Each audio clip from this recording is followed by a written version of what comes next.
How you doing, team? Heroes, scumbags, countrymen. It's been a few days since Mal's funeral, and I thought I would come on for a wee bit and just talk to you, talk about the great man himself, and in a weird way, try and get back to some kind of normality, even though nothing is normal anymore. It is not normal. It's strange that when you lose somebody extremely close to you, that so many little things start to remind you of them, and in a strange way you believe they're still here, and depending on what you believe about these things and what happens to you after you die and all that, I hope he is with me in some way. It's been a long time since I have set the full rig up with backlighting and overhead and the camera and the microphone. In fact, when I was doing it today, I'm realising just how long it takes me to do this now, and also I'm realising this is the first time that I've had the full pod set up since probably the middle of November, which shows me how long it's been since I've sat and done this, and I have missed it desperately. I've missed talking to you. I've missed podcasting. I've missed saying things out loud, which might sound strange, but I am realising yet again that this is a form of therapy for me. This is how I deal with things. I've not been doing well, understandably. I've not been doing well the last few months, and this is what I have missed. So we will get back into things. We'll go back into the swing of things. And to the heroes who remain heroes, who continue to support the podcast will continue on. It is never going to be what it was. It's never going to be Mal and I ever again. No matter what happens, I know it's never going to be that, but I am extremely grateful that we had that time together. I'm extremely grateful that Mal and I had almost 200 episodes together, and I'm just glad that it exists, because one thing that I've realised as well, and actually the missus and I were talking about it, and I'll go on to talk about the funeral in a minute, but there are people who will lose someone every single day. Many of you will have lost some friends, family, loved ones, people who are extremely close to you. And you will have very few photographs of them, let alone will you have hundreds of hours worth of you and your dear mate laughing your fucking tits off at the stupidest things ever. Black James Bond, Ned's in Space, Dutch Police, pedo hunters, to name but a few. And it just hit me that there are people who have lost family members, who have lost friends, and it gets to a point where they've been gone for so long that they even forget what their voice sounded like. Now, the one thing I'll never forget about Mal is that laugh, as none of us will. But it has certainly kind of hammered home the point that, for me personally, I don't take enough photographs. I don't take enough videos. I have almost no footage of me doing early days of stand-up. And I have very few photographs of me doing stand-up. I have very few photographs of me with the missus, with the Wayne, doing things. And it's not because I'm one of these people who is like, you know, I mean, I do hate social media, but I'm not against that kind of thing. I'm not anti-photograph, you know. But I always are of the opinion that, hey, just live in the moment, guys. You know, just live in the moment, man. It's just a sea of cameras, you know. Just put the phone down, guys, and just live in the moment. And listen, there's an argument for that as well. Many an occasion has been ruined by a smartphone, but with how fragile life can be, which I have been shown that in the last couple of weeks, having memories is great and building memories is great, but having something tangible to sit and look back on is, at a time of grief, arguably even better. So, you know, get out and live your life, man, and take as many pictures as you can, because there may come a time when you don't have that person around and you'd love nothing more than to sit and look through old photographs of them. I would also even go as far as to say that everybody should start a podcast with their best mate or a group of mates. You don't need to put it out. You don't need to have it on Spotify. You don't need to do a Patreon. But just think of some of the amazing conversations and laughs that you've had with your friends over the years, and then being able to sit back and listen to them again or discuss them again. I don't know, there's something nice in it. So I am extremely grateful that I have the footage that we have of us. But I want to get back to talking again, because talking and doing this and talking shite, talking about funny stories, talking about the news, I've missed it, man. I've missed it desperately with my mate. I'm not there yet, but I am coming to terms with the fact that I'm not going to get to do it again with Mal. But I want to continue on in some way, because I am not letting the podcast die. It's not going to happen.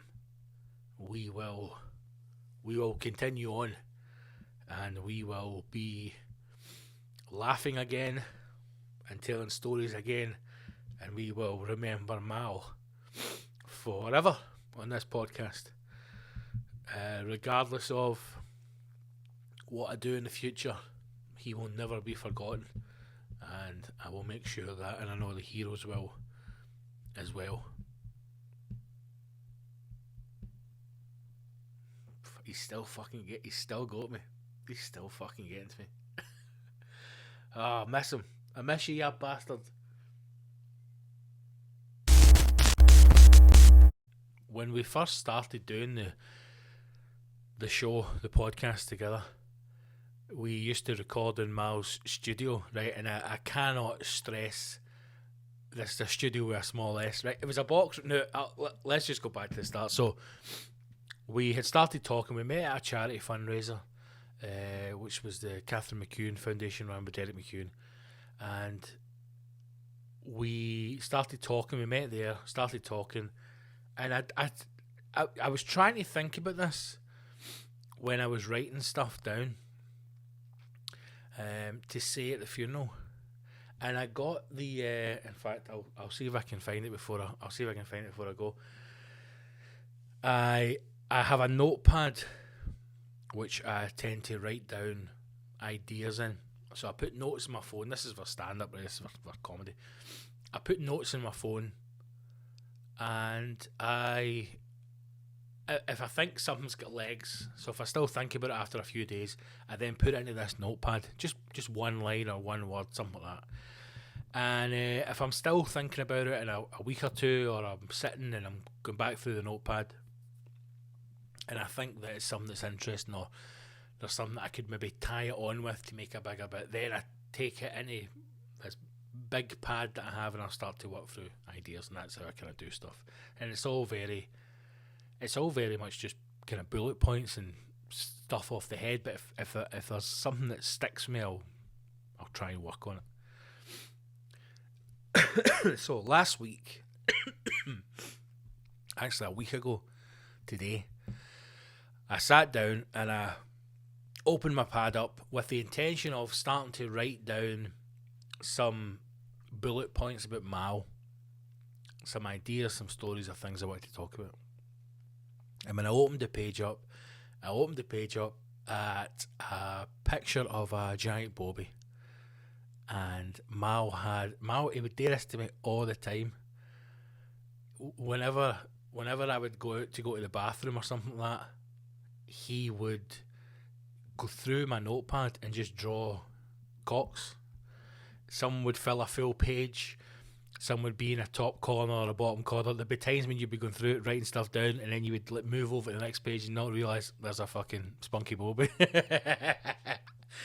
But even to the point where when we started doing it by Zoom, he would still get me, because we would do the live shows or the live recordings, or he would come and see a gig and things like that, and I would, if I left the room for a second, he would go straight into my bag, get my notepad and just draw fucking cocks all over it. So that definitely made me smile as soon as I done that, and I thought that's probably the best artwork he's ever done, a true original Mallorca Lee right there. And in the end, I thought it was best just to go up at the funeral and just talk, and that's what I did in the end. Doug's just sitting down next to the lights. The funeral itself, let's just get that out of the way. It was an incredible send off, man. It really was. It was absolutely incredible. I actually don't think it could have been any better on the day. We had, well, a friend, Mark Sherry's, had spoken to somebody at the company who does the live feed, because they couldn't attend, so they were trying to watch it. And from what we understand, there was over 50,000 people watching the live stream. That's why it was buffering. The guy from the tech support had said that they hadn't experienced volumes like that before, and that the system can max out at 50,000 users. So oddly, that in itself was quite comforting in a way. You know, there was a lot of talk in the day about love, and a lot of reference to Mal's own words about love being our one true currency. And it just showed you the love for the man that was all over the world. I mean, 50,000 people, you know, that's not just in Ayrshire. That's everywhere.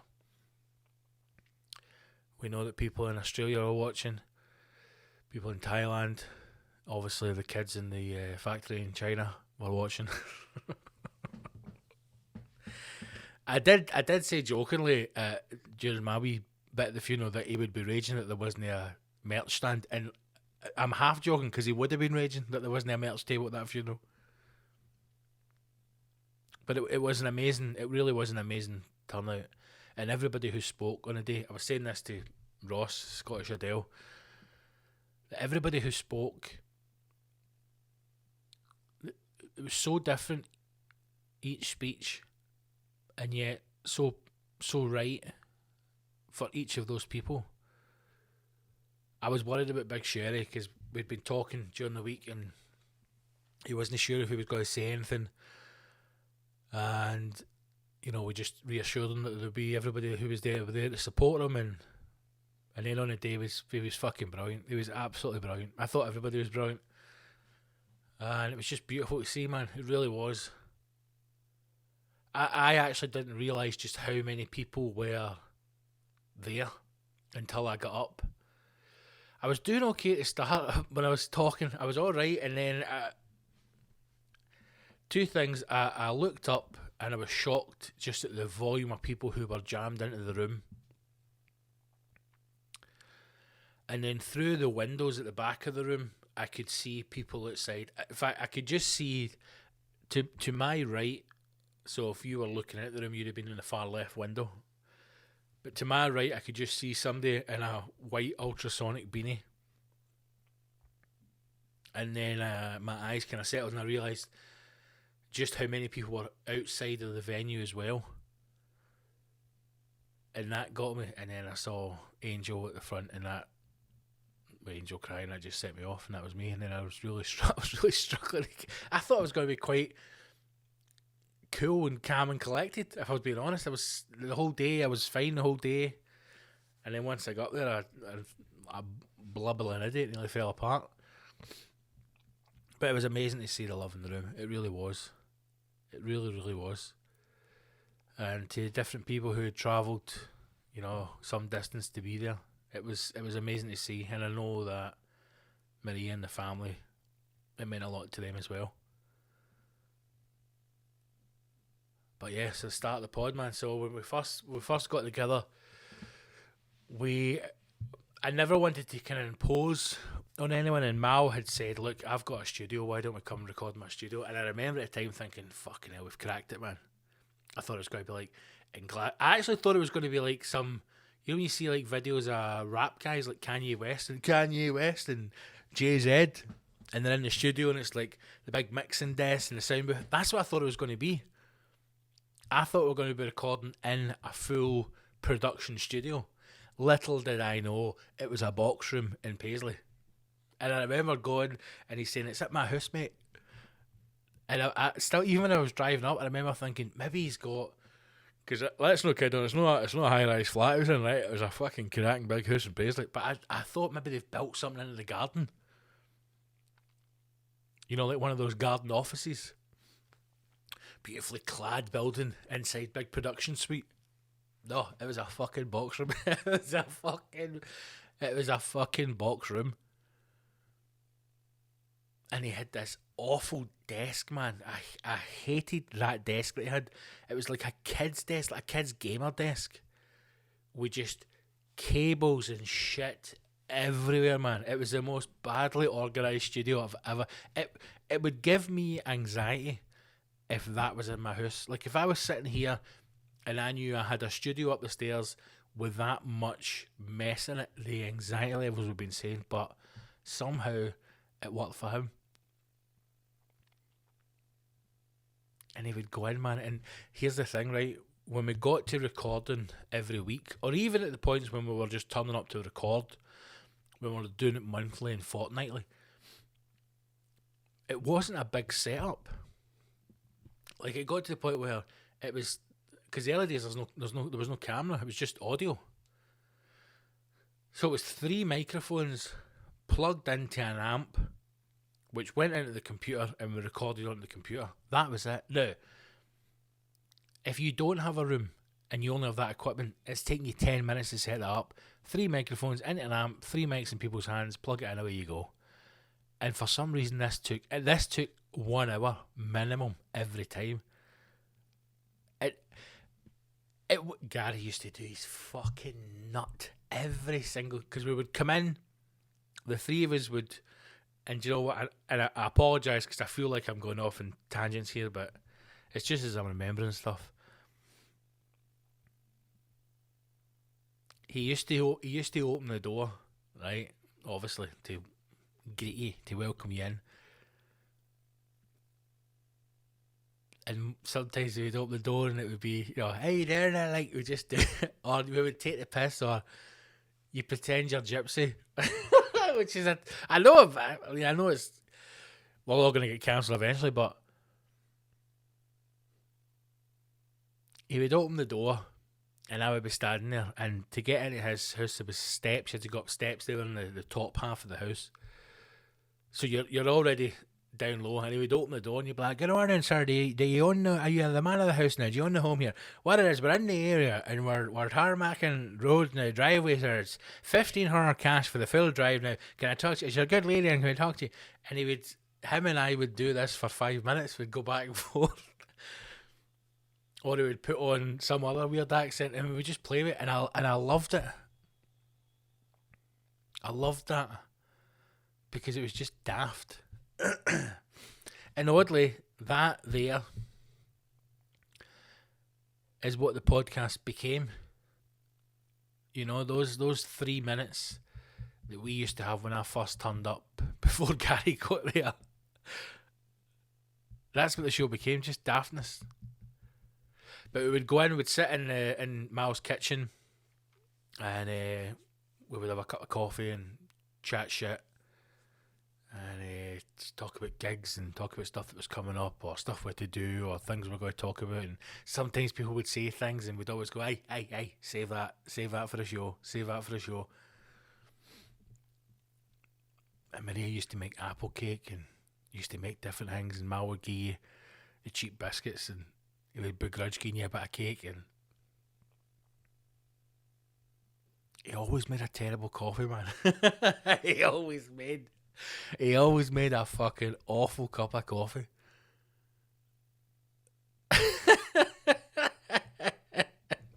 He's one of those people where, you know, like if you go to somebody's house and they go, "Do you want a coffee?" and then you get a cup of coffee.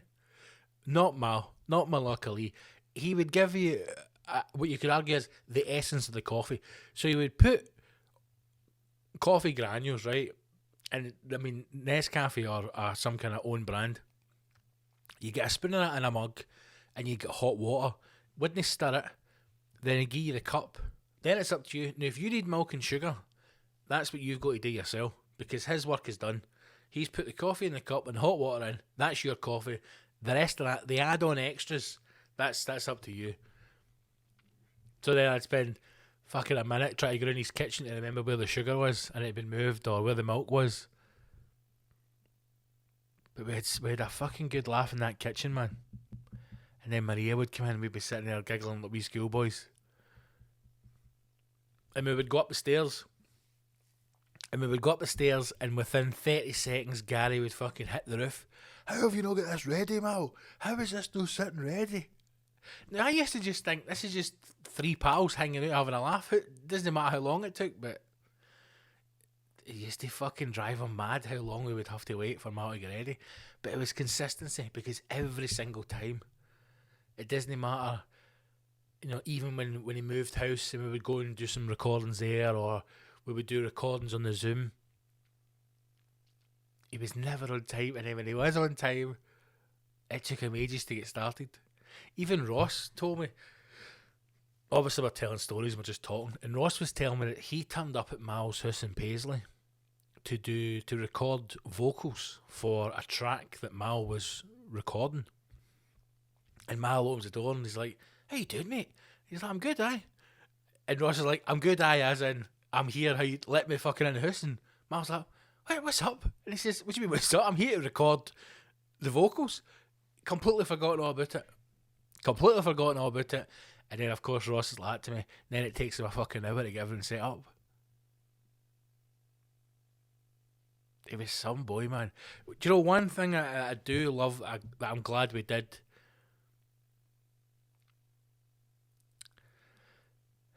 Was the TBF stuff, right? Because that made us fucking laugh, man. It made us laugh so much.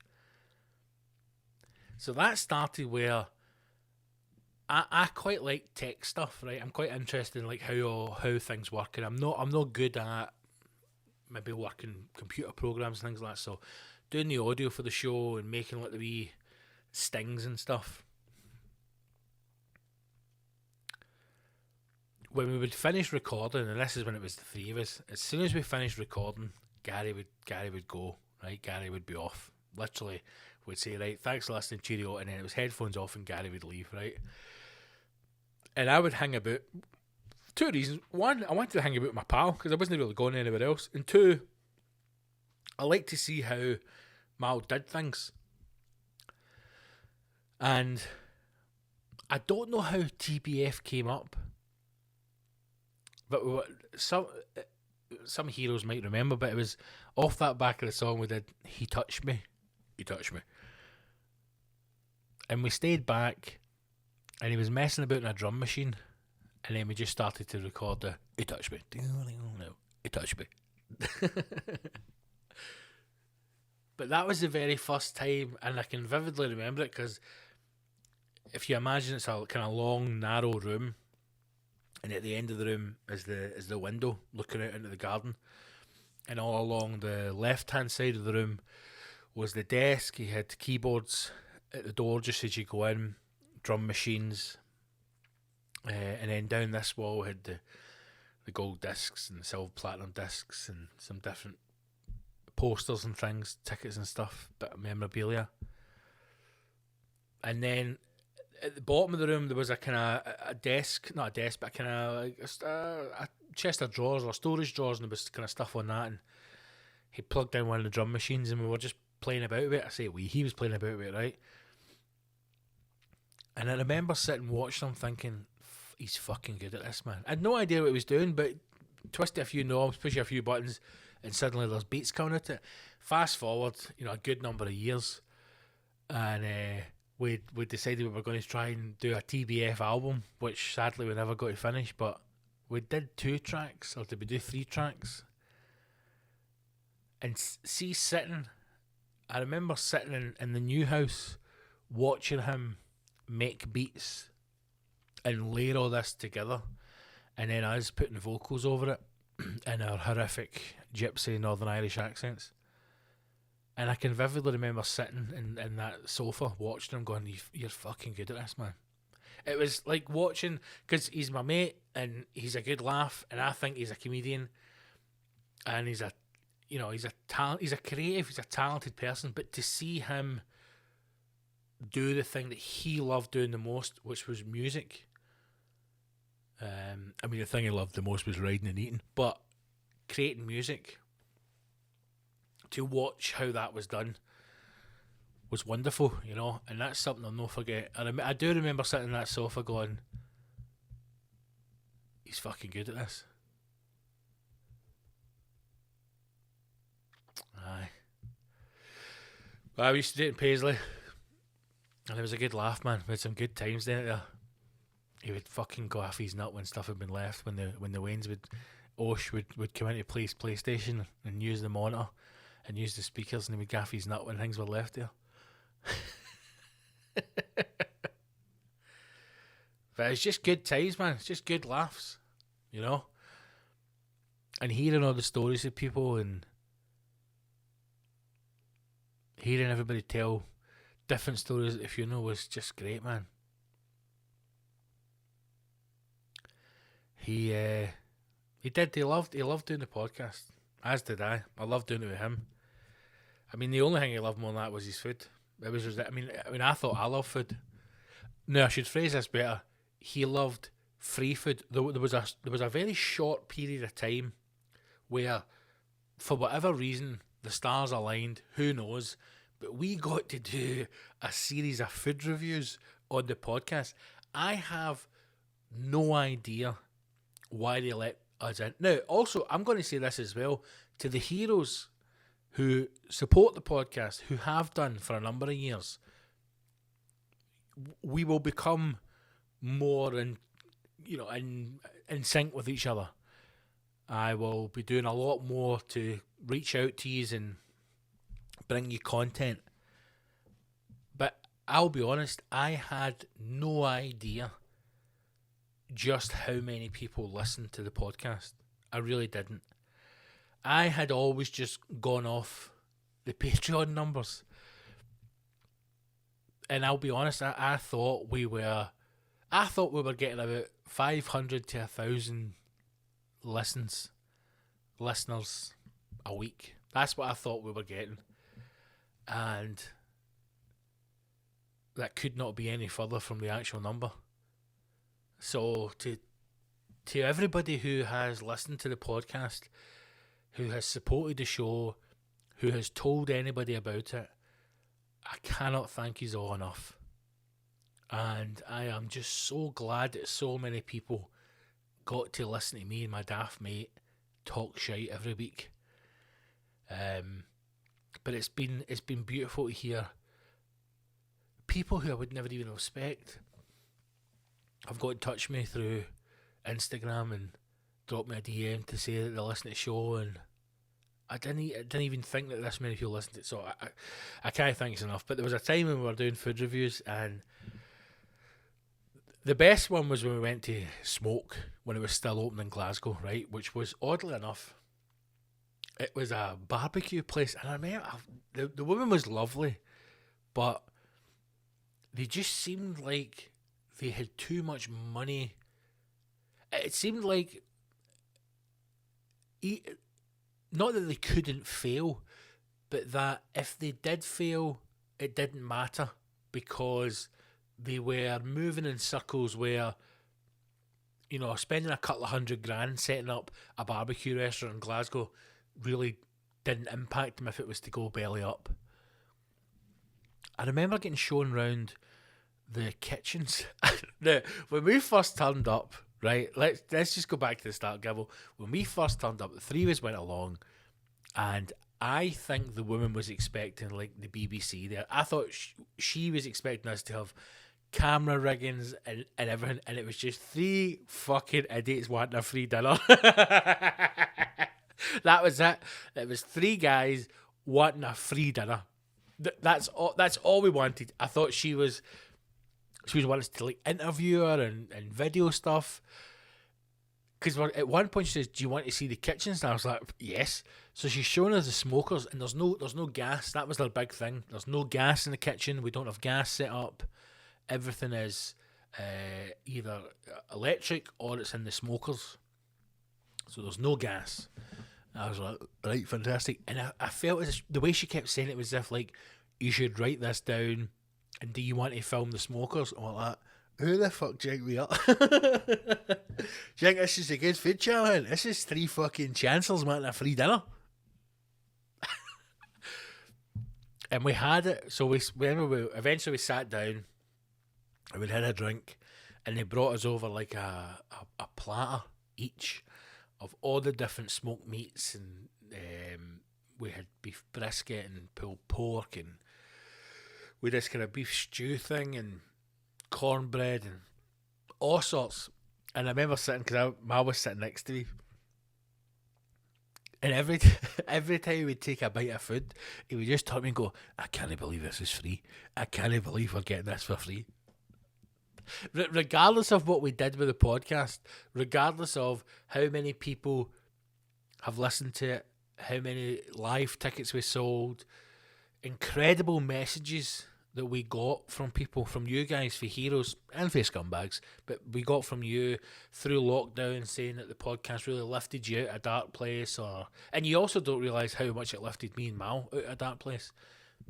But of all those messages we got, of all the interactions we had over the years, the best thing that's ever happened to Mal with this podcast was that fucking free dinner and Smoke. I know it was, because he would never shut up about it.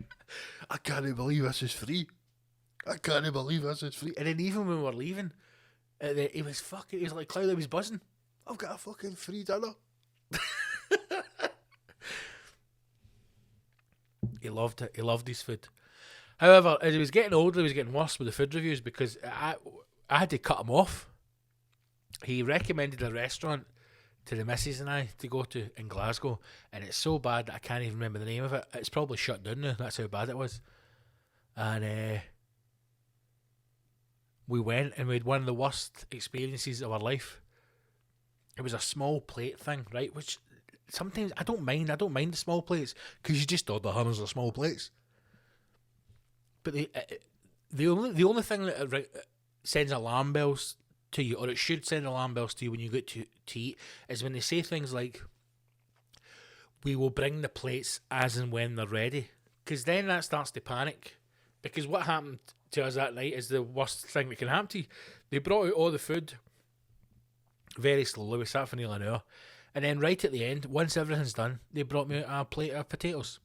So I'd ordered these potatoes as a side for like the fish and the pork and something else, and they just bring them when they're ready. So obviously somebody's forgot about potatoes, and then you're sitting just with a plate of potatoes between you, and you're like, well, we have to eat them because they're like fucking 16 quid for a plate of potatoes, so we're eating these. But after that I get cut off. But then I start to think that, does he just have a good experience everywhere he went because he was always just so happy? there's he has been taken from us far too early. There is no rhyme or reason that anyone can give as to why my mate has died so young. But there is so much we can fucking learn from him, man, because he was just the happiest guy I've ever known. Yes, he would get angry. Yes, he would get stressed out. And he would stress himself out by doing things that would cause him stress that he didn't need to do.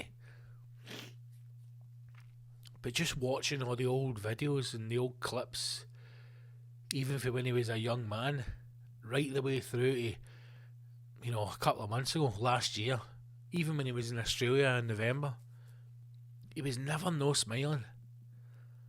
You know? He was always fucking happy. And maybe that's the thing we all need to start doing. You know, maybe we all need to start just being happy in the lives that we've got. I've got it. I can't stop greeting, man. It's getting fucking ridiculous. I'm sorry, team.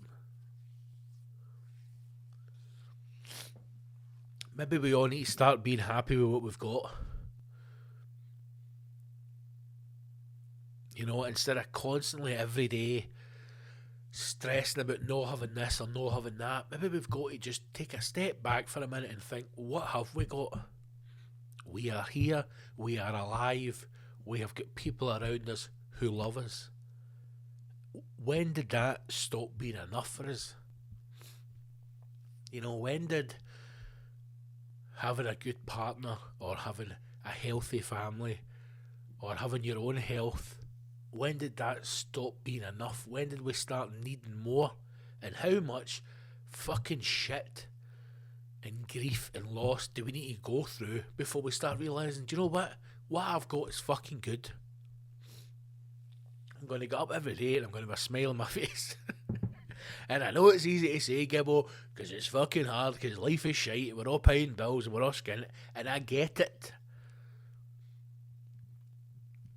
But stuff like money is not important. Stuff like bills and the stress, it's not important, man. They will get paid. They will get paid. And again, you might be sitting there going, like, but Gibbo, I'm fucking skinny. I'm telling you, it's just excuses, man. It will get paid. Things will get better.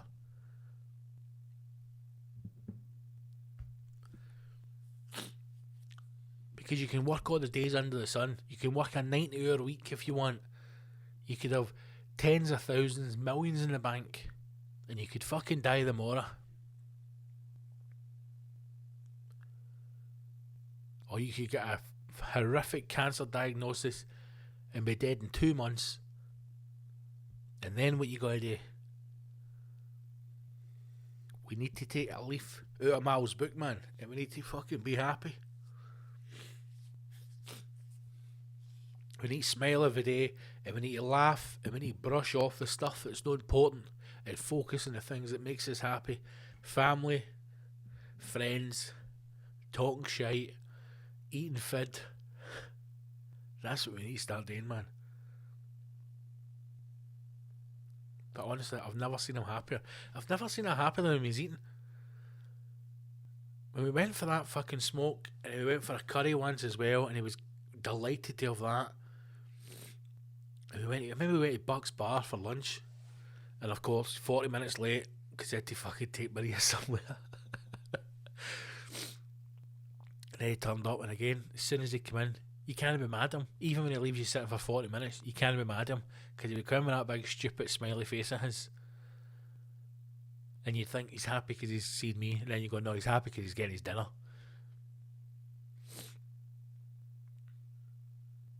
He was some guy, man. I talked about it at the funeral, but I was just trying to think of things that we'd done. And I don't know why it kept coming in my head, but when he first got the milk float, so the milk float story is he got an electric car, right? And it was an electric BMW. And I don't know what happened to it. Something happened to it, but he traded it in and he finally got a Tesla. And I kept saying to him, if you're going to have an electric motor and you've not got a Tesla, what is the fucking point of having an electric motor, right? Because the rest of them are just electric cars. A Tesla is a fucking spaceship. So he finally got a Tesla. And I had never been in one. And I was over at the house once and it was charging up, couldn't go anywhere, and I was raging. And then he came through to Edinburgh to meet me at my old house. And I went down to see the Tesla. And I was in it and I was like, this is cool as fuck. And we're driving about and he's showing me different things and he showed me the fucking screens and we're putting the fire on. So, you know, and we're laughing and we're joking and we're taking the piss. And then he was telling me that you can change settings in it and you can change sounds in it. So you can change the sounds on everything. Anything that makes a sound, you can change that sound. So the horn, you can change to anything you want. And obviously it's two guys who have got the maturity of children. So we're wanting to change it to daft things. But the indicator stocks. So when you turn a corner and you put the indicator on, instead of it making that clicking noise, you can change it to a fart sound. And there's obviously different types of farts. Wee short ones, big long ones. But we changed it to a fart sound. And then we drove around Edinburgh for 15 minutes. Down Leith, down Granton. Just driving about, turning corners. Very efficient drivers, letting everybody know. And every time it would make a fart sound, we would fucking laugh like schoolgirls. We would giggle our heads off. And then I remember we're coming back in, and I say to him, we went to turn back up into my road, so we came down part of Leith Walk, and we're going along the front. And I went, take the next left, kind of strain in my voice, and he's laughing, going, are you trying to fart? And I says, I'm trying to do a fart as we turn this corner. And he went, I've been trying to brew up a fart for the last 5 minutes. The two are just driving about trying to brew up farts so we can out fart the Tesla.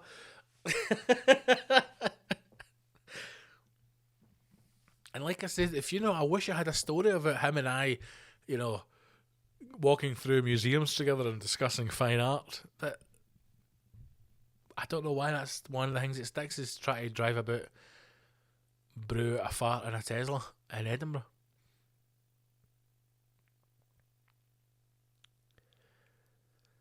It was just such a good mate, man, and I'm just so glad that I had, the podcast. I really am.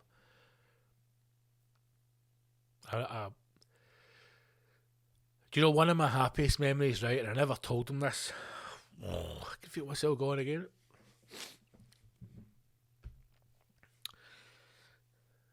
When I did a show about mental health called Anywhere But Here. And no, it was called White Noise. It was called White Noise.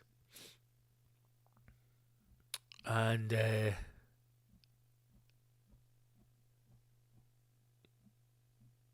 did it in St. Luke's. And he had came along to see it. I'd put tickets on the door for him, and him and Maria came, because obviously he wasn't paying for a ticket, and him and Maria came, and I didn't know that they were in. I didn't know that he made it along, because there was a chance he wasn't going to make it. And it was difficult as well, because back in the early days when I was still doing clubs, I would be away a lot, so I never really I only made it to 2 gigs. I'll tell you about it in a minute, but and I remember doing the show, and I remember 2 things vividly about that show, because it was about mental health, and it was about my mental health, and I've spoken about it on the show when Mal would laugh, and I've spoken about it many times on podcasts and things, but it was at a time when I was, suicidal, and I was thinking about taking my own life. And someone in the crowd, a woman, a girl, I don't know who she was, but I was saying things, and I was doing that thing that, I suppose men typically do when they say stuff that's a bit more vulnerable or a bit more raw. with regards to how we're feeling and what we're thinking. And I said something, and I said, I don't really know what I'm saying.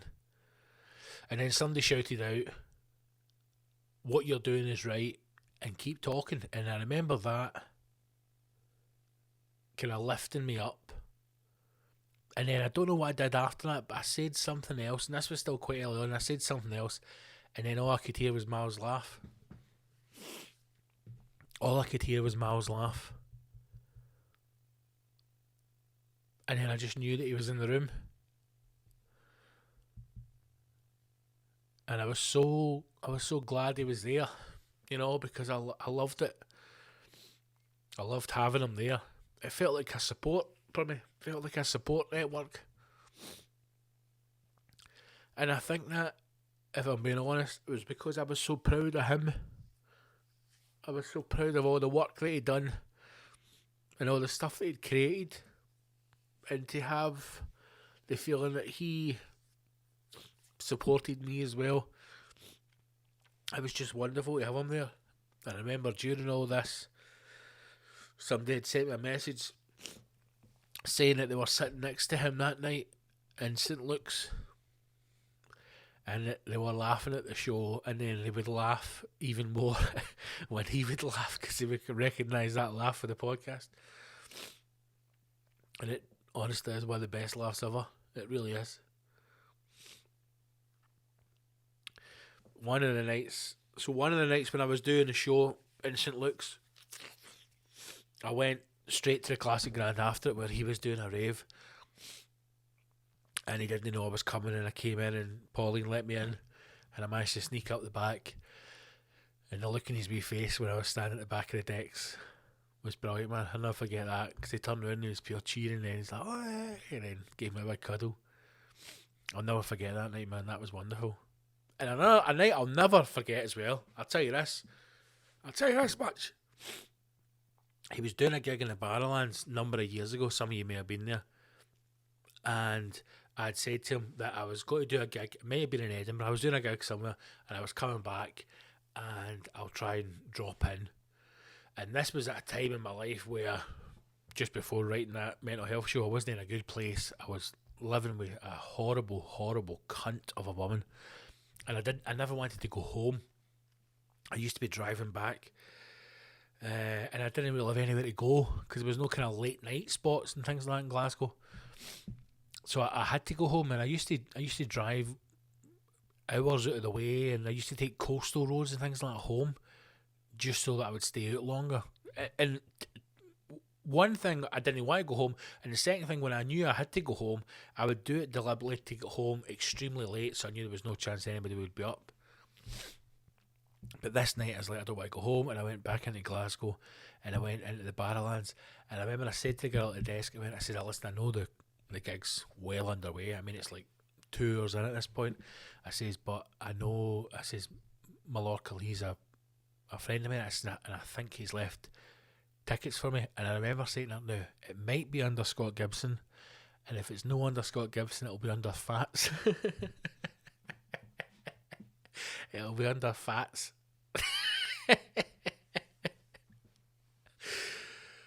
Oh. He used to send pictures of like his dinner and things like that when he would make steaks. Or when he was on holiday with Maria and he would have an amazing dinner, he would send pictures out of the group chat, and I would just reply every time, "You fat pig."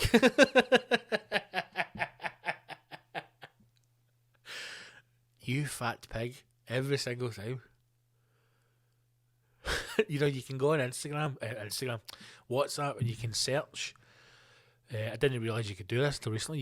You can search in the chat for specific words, and I searched for the word love, oddly enough, just to make myself feel a little better, to remind myself that I told them I loved them over and over, and then I searched for the word fat. It's like over 3,000 times. Fat pig. So Got to Barrowlands and she says, the tickets are here, Scott Gibson. And I says, that's brilliant, thanks so much. I says, it's just one ticket. She went, yep, it's just one ticket. And she says, so that's £10. And I went, no, I says, it's a comp. And she went, oh, we've got a note here that all the comp tickets have been asked to give a £10 donation to charity. And I went, are you fucking kidding me on? So is that tight bastard? Is that charity my local by any chance? So I had to pay a tenner.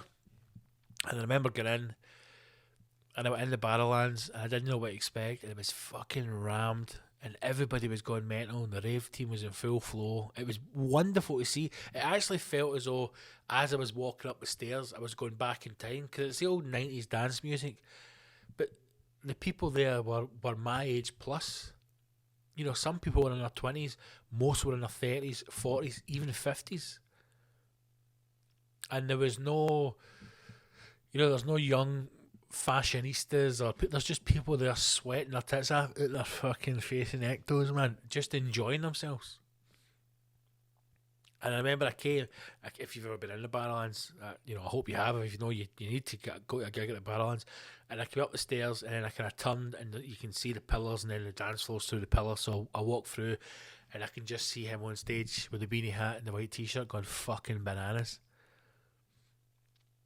Going absolutely mental, running about, up and down, daft, jumping, screaming, shouting. And I remember thinking, if he does this much exercise gigging, how is he still a fat bastard? And I remember trying to push away to the front, and I was just standing like, trying to get his attention. And then when he finally looked, he's like, oh, and I went, you owe me £10, yeah, fucking dick. £10 for a ticket to get and see him at the Barrowlands. Unbelievable. He's some man, he really was. But that and the last we used to have at the live shows were just wonderful. Maria would tell him not to get drunk. We'd get steaming out of a box. I don't know if people remember it or not, but there was one time when Ma was maybe going out for dinner after with Scott and Roslyn, and he was so drunk he had to get led into the car. There's video of Maria filming him getting taken out like a prisoner, fucking going across a courtyard, getting led into the car. He was that steaming. But we had some fucking good laughs doing that live show, man. I remember when I first told him about Frank Sinatra, and I says, it's a guy. He went, Frank who? I says, Frank Sinatra. He went, what the fuck is that? I says, it's a Frank Sinatra tribute act dressed as Hitler. And as soon as I said that, he just done the whoa, that big laugh. He's like, yes. I went, I know, mate, yes, that is exactly what a hashtag show needs. A Frank Sinatra tribute act dressed as Hitler. We had some good times, man. We really did have good times. And I always remember being in the green room before it and walking up the stairs and not really knowing what we were going to talk about or where it was going to go, have a rough running order, and sometimes we made magic and sometimes it fell in its arse, but no matter what we did, it was a laugh. And oddly enough, looking back now at some of the videos and things, some of the live recordings we did as well, just in the small room at the Classic Grand, some of them were fucking gold, man. Absolute gold. And I'm just so glad we've got them. I really, really am. But everybody who you met, if you met him once, it felt like you knew him for years. It really did. And it's just because he had such fucking joy, man. He was just so happy. Everything was just happy. Everything was a laugh. And we all need to try and take a wee bit of that. We need to try and take a wee bit of that mild joy and put that into our lives, man. Because we've lost a fucking great man. But we need to learn from it. We need to learn from it.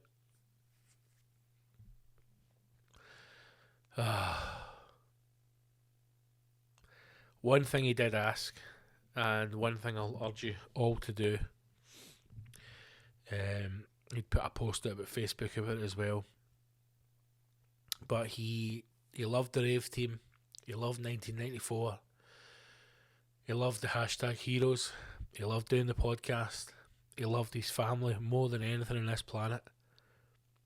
And he was proud of everything that he did. And he was extremely proud of the album that he made in 2018, and it's songs from a short film no one will see. It is on Spotify. I'm pretty sure it's also on Apple Music. If you haven't listened to it, please go and listen to that. Songs from a short film no one will see. Muller Khalif, released in 2018. And just listen to it. Because that's what he wanted everyone to do. And his post had said, and as Big Sherry had said during the funeral as well, if you want to know him, then listen to that album. So I will urge you all to do that at some point. So please do go and give it a listen. To the heroes out there, if you have got any pictures or videos from live shows or live recordings of Mal or Mal and I, or just the madness that was the days, please send them to me. I'd love to see them. I really would, because it's making me smile. Quite a few people have sent me stuff from the live shows that I'd totally forgotten all about. So if you've got any images or any videos or anything at all, please do send me them. I am on Facebook, Scott Gibson, and I'm on Instagram, which is at Big Scott Gibson. Instagram is probably the one that I'm on the most. So if you want to get in touch with me, then follow me on there and drop me a DM with the images if you can. It'd be great to see them. This has just been a bit of a ramble. This has just been me talking because I wanted to talk to you, and I wanted to get back to speaking again. The podcast will never get back to normal. It's not going to be normal again. It's never going to be what it was, but it will be something else, and we will continue on. We'll continue on with the podcast. We'll continue on building the heroes, and we'll make sure that as we move forward, Mal comes with us and his memory lives forever, because as long as we keep telling stories about him and we keep sharing the good times, he'll never die. And that's our job now. Our job is to keep telling stories about Mal, keep listening to the music, keep listening to the old episodes, and just keep moving forwards. I will get around to adding more to the back catalogue. I will also put all of the Muller Khalif Cheeky Mal podcast episodes, which are fucking wild, by the way. Wild. I'll make sure there's quick links to them on the website, and I'll tidy up the Patreon. All of that is going to happen. I would just ask you, just give me a bit of time, and I will get to it. I promise I will get to it. Because I want us all to be able to enjoy the work that Mal and I did, and I want to make sure that it's accessible for us, quick and easy, so you don't need to go digging around for stuff. But there's a lot on me now, but we'll get there. So keep supporting the show, keep listening. I cannot explain how much I love you all, and thank you so much for all the messages. It would have been a lot fucking harder if I didn't have the heroes. So I thank you all, man. Look after yourselves. I'll speak to you next week. Stay safe. Love is our currency. Take care of yourselves. Always.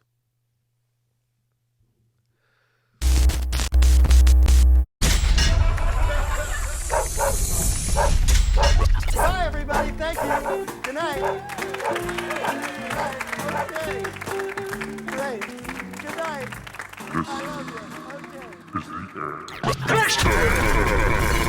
The HashTag show.co.uk